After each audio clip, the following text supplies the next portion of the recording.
thank you all for being here, and welcome to the Intellectual Humility Capstone Conference. My name is Ian Church, and the very first thing I want to do is to thank the Templeton Foundation, because if it weren't for them, we couldn't be here. And thanks to their generous support, we've seen a tremendous amount of energy, interest, and excellent scholarship on intellectual humility, high-impact scholarship that has exciting real-world potential. Well, over the past 3 years, I have been very honored to work on intellectual humility, starting out on the Science of Intellectual Humility project at the Fuller Graduate School of Psychology, and then for the past 2 years working on the Philosophy and Theology of Intellectual Humility project at St. Louis University. So now I like to bill myself as a world expert on intellectual humility. And even I've got a talk in a couple months in the United Kingdom, and the title of the talk is Intellectual Humility, What You Ignorant Halfwits Need to Know. But this isn't the end of my humble journey. I'm very happy and excited about, I'm in a process right now. We're going to be moving to the University of Edinburgh, where I'll be taking on a post to start a MOOC on the science and philosophy and theology of intellectual humility, and taking some of the research that we've seen produced here and trying to disseminate it to thousands of students around the world. It's really exciting stuff, and it's an exciting time.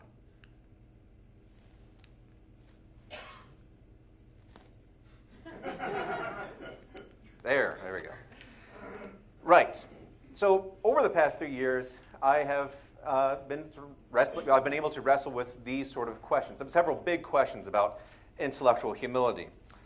And as I welcome you all to the conference, I want to present these to you to give us something to think about as we go into the week and as we try to figure out what we're going to learn this week. And I want to note, first of all, that this is not a technical talk at all. It's going to be very briefly taking a bird's eye view of some of these big questions and just try to see if we can give us something to think about. So the first question I want to consider is, what is intellectual humility? In the discussion summary of his Big Questions Online piece, What is it to be intellectually humble?, Professor Bob Roberts aptly and seemingly prophetically noted that, quote, one of the most striking things to emerge from our discussion of intellectual humility is a lack of consensus on what humility and intellectual humility mean. And as we've all been collectively exploring what in the world intellectual humility might be, this lack of consensus hasn't gone away. We still see it all over the place. So we have a diversity of views. And I just want to briefly mention a couple of these without going into any detail. We have the low concern for status view, which we see advocated by people like Bob Roberts and Jay Woods. The owning one's limitation view, which we see advocated by people like Dennis Whitcomb, Jason Baer, Heather Baddeley, and Dan Howard Snyder. The Thomistic accounts of intellectual humility, which is advocated by several people, but Eleanor Stump and many others. And then doxastic accounts of intellectual humility, which is advocated by myself and any of the poor souls I've managed to convince. So, I think we have, there are some serious questions that we can ask about each one of these views. So a question for the low concern for status view is intellectual humility really just the opposite of intellectual arrogance? Now, as they have explored it and unpacked it, they've done so as just the opposite of intellectual arrogance. And we might wonder if there's another vice in the neighborhood that's being missed. Can't we be too humble? Isn't there another contrasting vice to take account of? And is intellectual humility better conceived as a virtuous mean? Questions for the owning one's limitations view. What about owning one's strengths? As Dennis Whitcomb and others have cashed out their account of intellectual humility, owning one's limitations is made explicitly distinct from owning one's strengths. But as such, intellectual humility might be seen as an unduly negative virtue, merely capturing what we can't do and with little concern for what we can do, what we can accomplish. And I like the caption on this, if you can't see it. It's one of my favorite demotivational posters. It says, limitations. Until you spread your wings, you'll have no idea how far you can walk. Then we have the Thomistic account of intellectual humility, developed by Eleanor Stump and others. Now, in my view, I think Eleanor's account is genuinely elegant and beautiful. I'm not just saying that because she's my boss, but it is an excellent account. And it's too bad she's not here, but if you get the opportunity, you should talk to her about it. But there's a worry that for those of us who are interested in a secular account of intellectual humility, can a Thomistic account, which draws often so heavily from our relationship to God, can it really give us a secular account? And finally, there's questions for the doxastic account, which is my own account, and I know all too well some of the worries that face it. So, for example, isn't there a social dimension to intellectual humility? Oh, by the way, so the doxastic account, which it's not as clear just by the name what it is, I'm trying to advocate that intellectual humility is the virtue of accurately tracking the positive epistemic status that's enjoyed by our beliefs. So isn't there a social dimension that this isn't capturing? How can this be measured? Is this different from rationality in general? There's all sorts of worries that face this account. And of course, I think there are plenty of questions for everybody. So how does intellectual humility interface with humility simpliciter? To what extent does intellectual humility have a social dimension? And is intellectual humility an intellectual virtue at all? Now, that leads us to our second question. What is an intellectual virtue? Now, it's easy to assume that intellectual humility is an intellectual virtue, but we all know what happens when we assume. Some questions to consider here. Why should we think intellectual humility is an intellectual virtue? And if it is, then what is an intellectual virtue anyway? And finally, and we'll talk about this more in question 5, if it is an intellectual virtue, are we the sort of critters that can have intellectual virtues? Excuse me. So early on, when I started this project, I advocated that this should have been the official beer of the project, Arrogant Bastard Ale, but I didn't get a whole lot of traction with that. So first of all, is intellectual humility really an intellectual virtue? Now we might think the answer to this is obvious, but it becomes perhaps somewhat less obvious when we consider evolutionary perspectives. After all, it might very well be the case that a little bit of intellectual arrogance can go a long way in society and in dating relationships. And I've heard of studies that we have a highly enhanced view of ourselves. We overestimate our own abilities and status, and the people who don't do that so much are people who are depressed. They have a more accurate view of their accomplishments. Insofar as we don't want to point to depression as a thriving human life or the thriving way to go, it seems like maybe a little bit of arrogance might be helpful. Or I've also heard of studies where if men have an inflated sense of how good looking they are, they're much more likely to get dates. So again, maybe it's an evolutionary virtue to be intellectually arrogant. And so can intellectual humility be an intellectual vice while being an evolutionary virtue, vice? I think I said that right. So questions to consider there. But maybe there isn't a problem with someone being something being an intellectual virtue while also being an evolutionary vice. Or maybe intellectual humility isn't really an evolutionary vice after all. Maybe our chances at success in society and at reproduction are greatly diminished if we're arrogant bastards. Character virtues. Let's see. So if intellectual humility is an intellectual virtue, then what is an intellectual virtue anyway? So one way to cash this out is in terms of character virtues. Now these, I think, might be generally recognizable to most of us. Maybe our chances at, something like open-mindedness, akin to open-mindedness or intellectual courage. But we can debate about what the goal of these intellectual virtues, these intellectual character virtues might be, whether it's knowledge, understanding, or wisdom. And then we can also ask, what are these things as well? What are the necessary and sufficient conditions for intellectual character virtues? Another way to cash out intellectual virtues is in terms of faculty virtues. So think about a virtuous knife. Now, knives, at least my knives, don't have intellectual characters. They aren't open-minded or courageous. But they do have faculty virtues insofar as they are doing what they're supposed to do. I have a virtuous knife if it's a knife that cuts well, if it does a good job chopping.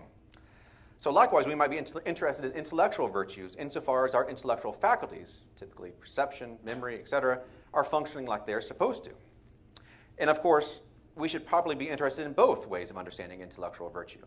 After all, perhaps intellectual humility, depending on how we define it, is best understood as a character virtue. But it might be a character virtue that is drastically improved by the reliability, that it also drastically improves the reliability of our faculty virtues. There's a lot more to say here, but let's move on. So closely tied to how we define intellectual humility is how we go about measuring it.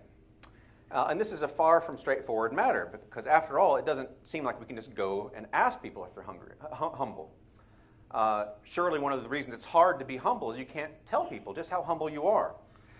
So in any case, how we define intellectual humility is going to directly affect what metrics we look for and how we aim to measure it. And this might be a bit of a sharks and the jets sort of issue, I'm realizing, right? So on the one hand, you have sharks who have philosophers who are pursuing these definitions in the abstract, trying to get the best definitions they can. But on the other hand, you have the jets who are pursuing, who are scientists, and they need a definition that's easy to measure and you can use in the lab, right? And I should add, this isn't just a turf war with intellectual humility. This is this sort of a repeated phenomenon. Whenever you have a concept that's shared across multiple disciplines, you have these sort of turf wars with the same sort of song and dance about what sort of definitions are best in philosophy versus what we need in the lab. So take the doxastic account again. Some psychologists think that my view is too complex to viably empirically measure. And my response has been, properly understood to be extremely difficult to viably measure across personality types, social dynamics, and cultural contexts. Besides, our definitions shouldn't be driven by how easily they are to be measured. You can feel some of the shark and jet stuff right here, right? And so does this mean I'm advocating that complex definitions are useless for empirical measures? I don't think so. Perhaps we can measure central components of a complex definition that's difficult to measure. So for example, willingness to revise beliefs in the face of disagreement might be the sort of thing that is both, one, easy enough to measure, and two, able to track intellectual humility in most cases. But I think we'd be sorely remiss if we simply conflated the full complexity of intellectual humility with the willingness to revise belief in the face of disagreement. One of the things I'm hoping that we can learn this week is I need your help to help know how to balance these desires, for the best possible definitions and for scientific use. Right. So how do we become intellectually humble? So once we have a definition of intellectual humility, and once we have a viable measure that can tell us and everyone else how humble we are, we will want to know how we became this awesome. And looking at children, this looks like it might be a very tricky matter. So those are my two eldest children, and they went into the office and they said they were pretending to be daddy. So that's roughly approximately what I look like when I'm working. So why do we think it's tricky? Well, the reason is that kids are just really weird. On the one hand, it seems like they exhibit characteristics that make them incredibly arrogant. On the other, it seems like they can also be intellectually servile and gullible. And other times, it seems like they can also be intellectually humble. It's a difficult thing to know how to make sense of what kids are talking about and or how to read them in terms of the development of intellectual humility. So let's look at kids as arrogant first. First of all, kids seem to think they know everything. They underestimate their limitations, they overestimate their strengths, and some kids even seem to know all sorts of empirical facts a priori. Now this is incredible, right? So my kids, so the picture there is a picture of scalloped potatoes. So my kids know, having never tasted scalloped potatoes, they just know that they do not like it. It is an incredible epistemic feat that they've accomplished. And it's worth noting, if I behaved this way, if I acted like I know everything, if I underestimated my limitations or overestimated my strengths even more than I already do, everyone would think I'm an arrogant jerk, even more so. Now, does this mean that we should think kids are arrogant? I don't think so. I don't think it's quite that easy. Because, on the other hand, kids are gullible and maybe intellectually diffident. They'll believe just about anything. They'll believe in tooth fairies, Easter bunnies, a fat man who visits every house around the world via reindeer, who lives on the North Pole and keeps an infallible track record of everyone's moral character without getting depressed. And again, if I were to believe this sort of thing, everyone would think I'm intellectually deranged, I'm misguided, or something's gone wrong here. I'm not taking my doubts about the enterprise of how Santa does all this seriously enough, right? So maybe kids are just, does this mean kids are just intellectually vicious, both arrogant and intellectually servile or gullible? Again, I don't think so. I don't think it's that easy. That's my youngest, by the way. Because I think the kids also show us characteristics that might make them also very humble. They're quick to listen to experts and parents, experts like parents and teachers. They rarely seem to have an axe to grind. And in some cases, they're quick to admit when they don't know something. So how do we make sense of these mixed signals in children and come up with a theory as to how they can become well-adjusted, intellectually humble adults like we all are here? I'd love to know, and I'm hoping that's something I can learn this week. Next question. what can cognition tell us about intellectual humility? Human cognition employs a wide variety of heuristics and biases. And in most cases, these heuristics and biases are quite helpful. They help us navigate a complex and dynamic world quickly and efficiently. But notoriously, they can also lead us astray. They make us overestimate our understanding of complex ideas and processes. They make us overestimate our competencies, and they make us overvalue what we already believe. And it's easy to see how these heuristics and biases could be the source of, or cause of intellectual arrogance. So we might wonder, how might such a result be mitigated? Can we do anything that might minimize any intellectual viciousness that might be caused by heuristics and biases? Additionally, we might wonder if our cognition's propensity for heuristics and biases across a wide range of cases, contexts, and situations makes our cognition less than a happy home for intellectual virtue. In other words, is human cognition incompatible with the stability and reliability needed for intellectual virtue? And when we were considering the second question earlier, we wondered, first of all, if intellectual humility is an intellectual virtue. And if it is, what are intellectual virtues anyway? And now we can ask, are intellectual virtues, as we've been describing them, the sort of things that we can actually find in people empirically? Next question, are some people born humble? So while we might wonder how intellectual humility can be developed, we might also wonder what traits and dispositions most readily afford the development of intellectual humility. To what extent are people born with a propensity for intellectual humility or intellectual arrogance? And along the same lines, are the traits and dispositions that help afford intellectual humility stable from birth? Or can they be developed and learned habits? Or are they developed and learned habits? Or are they the sort of things that are available to everyone and merely enhanced by certain situations? So many questions here, but we'll keep moving. Question number 7, how do emotions affect our ability to be intellectually humble? Now, perhaps philosophers haven't always had the best attitudes when it comes to the roles of emotions. For philosophers, the role of emotion, especially in the arena of the intellect, had a bit of a sordid history. For many of us, we saw or perhaps still see emotions as something like an agent of chaos. If left unchecked, out from under the thumb of reason, it would lead us to a person to disaster. So in Plato's charioteer analogy, for example, which is an analogy of the soul, reason is the charioteer and emotion is the wild horse. And unless the charioteer keeps a steady whip to the motion of the horse, the whole chariot, or the whole soul will be led to disaster. Oops. Yeah. But now, there's a growing body of research that seems to suggest that reason and emotion are deeply intertwined. We're learning that reason is far more influenced and motivated by our emotions than we may have initially suspected. Now we might wonder if the Platonic vision of the passions being subjected to the authority of reason is difficult to sustain in light of contemporary psychological research. And presumably, intellectual humility is closely tied to the ability to remain open to new ideas and engage with others. And from our experience in the classroom, I think we can all see how emotions deeply affect intellectual humility. We've seen that if students are feeling intimidated or scared, if someone's pounding the table and really aggressive and angry in the classroom, everyone else sort of clams up. They shut up and they don't talk about it and they don't listen to new ideas. Alternatively, if students are feeling congenial and safe on a sunny island, people are much more likely to listen and to engage and to be friendly and maybe even change their minds. And this seems to be congenial for intellectual humility.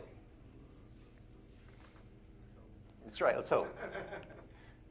Next question, can we trust what we hear?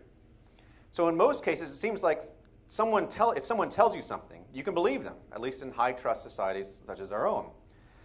And in some cases, we would seemingly be intellectually remiss if we didn't trust someone. Say if we didn't trust the testimony of experts. Say if 98% of climate scientists tell me that the humans are causing climate change, it seems like I'd be intellectually vicious to not believe them. But there are also cases where we should not trust what we hear.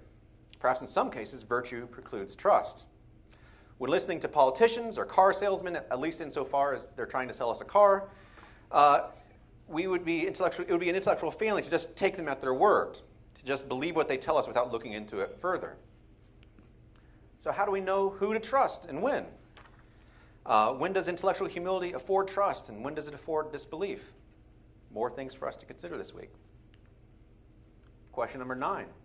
How should we handle disagreement? We can disagree about just about anything, especially philosophers. And from ethics to politics to religion to matters of taste. And even epistemic peers, people who are just as informed and intelligent and clever, can disagree just about over a wide range of subjects. So does intellectual humility mean giving up on our beliefs in the face of disagreement? Or are there times when we can hold on to our beliefs, even when faced with peer disagreement, and still be intellectually humble? There's several cases that might be all familiar to us. So say we all go out to dinner, and we decide to split up the check evenly. I look at the bill, do some quick math. I think I owe $25. I pass it to Justin. He looks at the bill, does some quick math. He says we owe $27. Given that neither one of us has any reason to think that either one of us is better at that basic arithmetic, it seems like the right thing to do, the virtuous thing to do, is just to take another look at the bill, to withhold belief until we can look at the bill again. But there are also cases, it seems like, where the right thing to do is to stick to your guns. So consider this case, which may not be too far from a real-world case. Jill is a philosopher working away in her office when one of her colleagues, Jack, stops to chat. Now Jill considers Jack to be her epistemic peer, and she has no reasons to suspect that Jack is in any way less intelligent, educated, or clever than herself. Nevertheless, this day, Jack surprises Jill with a shocking revelation. Jack confides in Jill that he has recently stopped believing that 2 + 2 = 4. Now, if Jill knows anything, she knows that 2 + 2 = 4. Does Jack's disagreement on this force Jill to reconsider her belief about basic arithmetic? Seemingly not. So I want to say there are cases where the right thing to do is to give up our beliefs, to withhold beliefs, and seemingly there are also cases where the right thing to do is to stick to your guns. So there are clear cases when we should withhold belief, clear cases when we should stick to our guns. And unfortunately, a lot of cases are not nearly so neat. It's not at all clear, for example, what we should do when we disagree about politics, ethics, and as we'll talk about just now, religion. So what is the intellectually humble thing to do in those cases? Excellent. And so speaking of disagreements, religious disagreements are among the worst. So this is my favorite GIF that represents represents religious disagreements, especially on the internet. Right? So we can ask the question, what does intellectual humility tell us about religion? But we can also flip that around. We can ask, what can religion tell us about intellectual humility? And at St. Louis University, we've had some excellent conferences or a conference on the intellectual humility in the Jewish and Muslim traditions. And the videos of those talks are still online on our website. And I know many of our awardees from the Phase 2 are exploring the intellectual humility from the Christian worldview or Christian tradition. And we can also ask, can various theological perspectives speak to some of the other big questions we've been considering so far? So can we have a theologically driven definitions of intellectual humility? A theological perspective on how to handle disagreement? A theology of how we become intellectually humble, etc. And so in asking earlier, is intellectual humility ever compatible with dogmatism? I wanted to suggest there might be cases where intellectual humility is compatible with dogmatism. And a natural next question is, if so, are there religious beliefs that we can be dogmatic about? And of course, that's going to be a tricky question. It seems like there might be cases where it's conceptually possible to say you can be dogmatic about your religious beliefs, but knowing when you're ever in a situation like that, and for what beliefs, that's going to be a very tricky business that I hope we can try to figure out something about it this week. So in conclusion, I think we have a lot to think about, and over the past few years, I've been delighted to have a job where I get to wrestle with some of these big questions, and I'm looking forward to hearing your big answers. Thank you very much.